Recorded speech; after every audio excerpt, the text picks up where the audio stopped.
प्रयाग शुक्ल। गगन जी, आज की इच्छा मेरी ये है कि हम आपसे ये जाने कि ये पुस्तक जब तैयार हुई, जिस रूप में आज सामने आई है अवाक, तो उसमें यात्रा का विवरण भी है, कैसे आप वहाँ पहुँचती हैं, किन लोगों से मिलती हैं, क्या देखती हैं। पर उसके बाद फिर हम ये पाते हैं कि उसमें कुछ बहुत सारी ऐसी चीज़ें भी हैं जो संभवतः यात्रा के समाप्त होने के बाद उसमें शामिल की गई हैं। जैसे कई लेखकों कवियों के विचार बीच बीच में हैं, और बुद्ध दर्शन और बौद्ध धर्म को लेकर और बहुत सारी चीज़ों को लेकर, स्वयं हमारे पौराणिक मिथकों को लेकर कई तरह की चीज़ें हैं। तो ये किताब जब आपने लिखनी शुरू की तो ठीक ठीक मन में क्या था?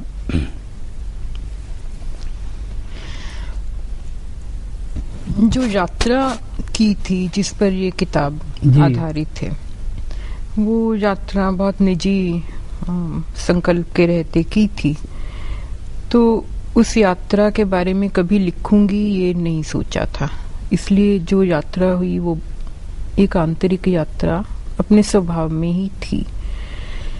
पर ये जो पुस्तकों के उद्धरण आते हैं, रीडिंग्स में से उद्धरण आते हैं, और जो मुख्य वृत्तांत के साथ हाशिए पर चलते हैं, मुझे लगता है कि ये सारे उद्धरण यात्रा के समय मेरे साथ साथ थे। क्योंकि जो हमारी यात्रा होती है वो केवल शरीर की यात्रा ही नहीं होती, वो मन भी चलता रहता है, और मन अपने पुरानी रीडिंग्स, पुराने सारे संस्कार लिए लिए चलता है। और एक रीडिंग एक लैंडस्केप को खोल देती है। ये मेरे लिए इस यात्रा में बहुत रिवीलिंग चीज थी। और इस पुस्तक का पहला ही वाक्य है जो निर्मल वर्मा, जो हिंदी के हम जानते हैं कि बहुत बड़े लेखक चिंतक थे, और आप उनकी संगिनी रही, उनकी पत्नी। तो वहाँ से आप शुरू करती हैं कि निर्मल काया का एक वस्त्र लेकर आप इस यात्रा पर निकलती हैं। और निर्मल जी के बारे में बीच बीच में और भी बहुत तेरे प्रसंग हैं। तो जाहिर है कि इस किताब में आपकी यात्रा भी है, और कहीं निर्मल जी के प्रसंग से कुछ उनके जीवन या उनके सोच की भी एक यात्रा आपके साथ चलती है। इस पर कुछ कहना चाहें? मुझे लगता है कि ये यात्रा निर्मल जी और मेरी यात्रा के अलावा शायद कहीं भगवान शिव के पद चिन्हों पर चलने वाली यात्रा ही रही होगी। क्योंकि जब मुझे ये तीर्थ यात्रा करनी थी कैलाश की, तो मैंने एकमात्र पुस्तक जो पढ़ी थी वो महाशिव पुराण पढ़ी थी। मतलब पढ़कर गई थी या पहले पढ़ी हुई थी? पढ़ी थी। जाने की तैयारी में जैसे लोग एक्सरसाइज कर रहे थे और बहुत सारी चीजें कर रहे थे, तो हम महाशिव पुराण पढ़ रहे थे कि उस स्थान में क्या होगा। तो एक चीज तो मैंने अपने अनुभव में पाई कि जाने से पहले मैं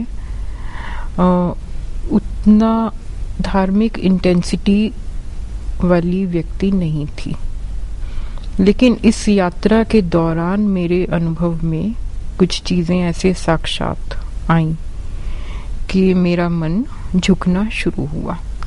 और मुझे लगता है कि एक संस्कृति की संतान होने का सबसे बड़ा रिवीलिंग पॉइंट कोई ऐसा ही होता है कि हम धीरे धीरे अपने को रीडिस्कवर तो नहीं, रिक्लेम करते हैं। कई ऐसे प्रसंग आते हैं जो खैर मुझे तो बहुत ही अच्छे लगे हैं व्यक्तिगत रूप से। इसमें एक शाम का वर्णन है कि आप कहीं से कहीं को जा रही हैं और आपको ऐसा लगता है कि कोई आपको बुला रहा है, और कुछ पेड़ वहाँ हैं, पर आप किसी एक पेड़ के पास रुकती हैं और कैसे जो मेरी जैसी सांस ले रहा है और शायद कुछ कह रहा है। फिर आप एक एक्सप्रेशन उसमें ये भी आता है कि अगर कोई वृक्ष भाषा होती है तो शायद ये वृक्ष, उसको मैं सुन सकती हूँ और ये वृक्ष ही मुझे बुला रहा है। मुझे लगता है इस यात्रा ने मुझे अनुभव के स्तर पर बहुत निर्भीक बना दिया। इस यात्रा ने मुझे रैशनैलिटी से मुक्त किया। इस यात्रा ने मुझे वातावरण में जो भी सूक्ष्म चीजें चल रही होती हैं उनके प्रति ज्यादा संवेदनशील किया, और उस चीज को पकड़ने में या उस चीज का साक्षात्कार करने में जो शायद मुझे दिल्ली जैसे महानगर में रहते हुए डर लगता या मेरे अंदर संशय होता या एक वैज्ञानिक प्रश्न चल रहे होते, इस यात्रा के दौरान वो सब नहीं था। तो ये बहुत रोचक चीज है कि हम जाते तो इसी आधुनिक समय के संतान होकर ही हैं, आधुनिक शिक्षा प्रणाली की उपज के नाते ही हम यात्रा शुरू करते, लेकिन उस यात्रा के दौरान एक हमारे भीतर जो बड़ी दबी हुई प्राचीन चीज थी वो सतह पर आने लगती। जी, एक चीज जो वैसे भी आपके लेखन में हम लोग देखते रहे हैं और मैं समझता हूँ इसको बहुत लोगों ने इस पर गौर किया होगा, सोचा होगा कि जो दुख है, पीड़ा से एक अलग चीज, शारीरिक मानसिक पीड़ा से एक अलग चीज, उसके बहुत सारे प्रसंग आपके लेखन में आते हैं कि एक दुख की अनुभूति, सिर्फ सुख की अनुभूति तो सभी लोग उसकी बात करते हैं और दुख की बात भी करते हैं, पर ठीक उस अर्थ में नहीं जिस अर्थ में आप करती रही हैं अपने लेखन में, और एक बहुत गहरे अर्थ में। और इस यात्रा में भी कहीं उसकी छाया दिखती है, पर यह भी दिखता है कि जैसे अभी आपने कहा कि आप एक तरह का साहस आया, आप निर्भीक, अधिक निर्भीक बनी, और अगर मैं समझ पा रहा हूँ तो आप शायद ये भी कहना चाह रही हैं कि किसी तरह की एक ईश्वरीय जैसी शक्ति में आपकी आस्था कुछ बढ़ी, अगर उसको किसी धर्म से न जोड़ें, जिसके प्रमाण इस पुस्तक में भी हैं। तो इस यात्रा में ये जो दुख का एक वृत्त आपके लेखन में रहा है, उसमें किस तरह का बदलाव आपने महसूस किया? मुझे लगा मैं दुख से आगे निकल आई हूँ जी। जैसे लोग सुख से आगे चले जाते हैं और मुक्त होते हैं, और शायद दुख से भी आगे जाना चाहिए। हम जा नहीं पाते हैं जी। हम उसी चीज को बार बार चाटते रहते हैं, we lick the wound as it were, लेकिन उससे आगे जाना चाहिए। और बहुत साल पहले जब मैं सचेत रूप से बौद्ध हुई थी अपनी आस्था में, तो गहन जुड़ाव के कारण ही हुई थी, और मुझे आज भी एक प्रैक्टिसिंग बौद्ध होने के नाते ये बड़ा विचित्र लगता है।